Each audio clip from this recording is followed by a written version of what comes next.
Kung ang lahat ng tao ay natutuwa dahil nga sa balita, nandun na nga ang bakuna at gamot sa ospital ng San Ricardo. Ito namang si Moira ay naiinis. Sinabi nito na magiging dahilan pa ito ng pagaling ni Annalyn. Hindi siya natutuwa. Pinagdasal pa niya na sana raw ang nanggamot na iyon ay hindi tatalab kay Annalyn. Ganon siya kaimpakta. Kaya naman itong kanyang anak na si Zoe ay maiinis sa kanya. Hindi ba umano siya nag-iisip na baka sa ginagawa niyang yun ay kapag nagkatotoo ay maaring kumalat ang virus sa buong mundo at maging siya ay maging affected na rin. Hindi lamang si Annalyn ang makikinabang sa gamot na yun, kundi ang lahat. Dahil kailangan itong makontrol bago pa man tuluyang lumala at kumalat pa sa labas. Kailangan matapos na nga ito. Maya-maya pa nga ay binaba na nga ni Zoe ang cellphone dahil naiirita lang siya sa kanyang ina na instead na magdasal na matapos ang virus ay kung ano-ano pang naiisip at puro kasamaan. Sa kabilang banda, matutuklasan na nga ni Giselle na naroon na nga ang gamot sa San Ricardo. Kaya naman tuwang-tuwa siya dahil sa wakas ay dininig ng Diyos ang kanyang hiling at ang kanyang dasal na sana magkaroon na nga ng gamot nang matapos na nga ang paghihirap ni Annalyn at tuluyan nga itong makaligtas. Subalit ang hindi nila alam ay nanganganib pa rin itong si Annalyn.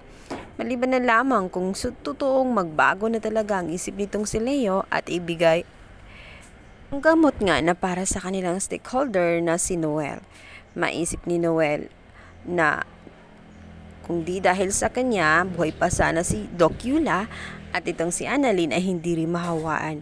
Kaya't magpaubayan na nga lang siya. Samantala, nalulungkot si RJ. Inaaway na nga niya ang staff ng ospital.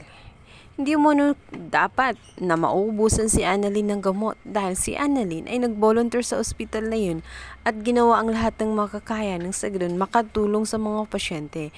Ngayon na nanganganib ang kanyang buhay, hindi umano makatarungan na pabayaan na lamang siya ng ospital na mamatay. Labis pa siyang nasasaktan tuwing nakikita niya ang kanyang anak na nagdurusa na nga ito at lumulubha ang kalagayan. At dito nga ay mapapansin niya na ito ngang si Annalyn ay tela sinusundo na nga ng mga mahal niya sa buhay na dating namatay na nga itong kanyang lolo.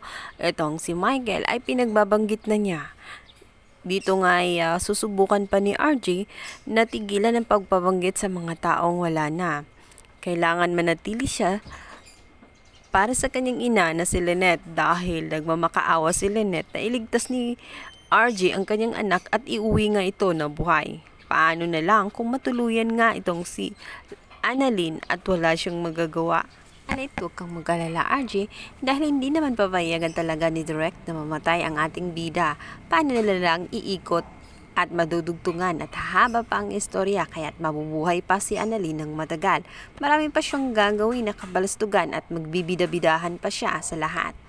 Dito nga ay magigising itong si Annalyn at magtatanong ng magtatanong. Tay, andyan na po ba ang gamot? Magsasagot naman itong si Doc RJ at sasabihin na nariyan na ang gamot. Ngunit dahil matalino nga itong si Annalyn, maisip niya na merong gamot pero ubos na. Malulungkot siya ngunit tanging dasal na lamang ang kakapitan niya at magkaroon ng isang himala. Hindi nga siya nagkamali.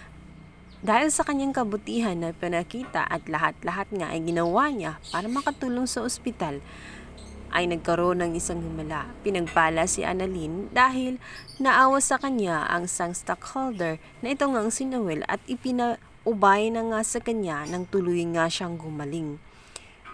Kaya naman ang higit na mas masaya ay itong si RJ dahil sa wakas makakauwi sila ng ligtas silang dalawa ni Annalyn at hindi siya mabibigo sa kanyang pangako na iuwi niya ng buhay ang kanyang anak na si Annalyn dito nga kay Lynette. Pas nga ang mga ilang araw, masosurpresa nga itong si Lynette dahil bigla na lamang darating itong si RJ kasama ang kanyang pangako na iuwi ang kanyang anak na si Annalyn. Nakaligtas si Annalyn kaya naman tuwang-tuwa si Lynette.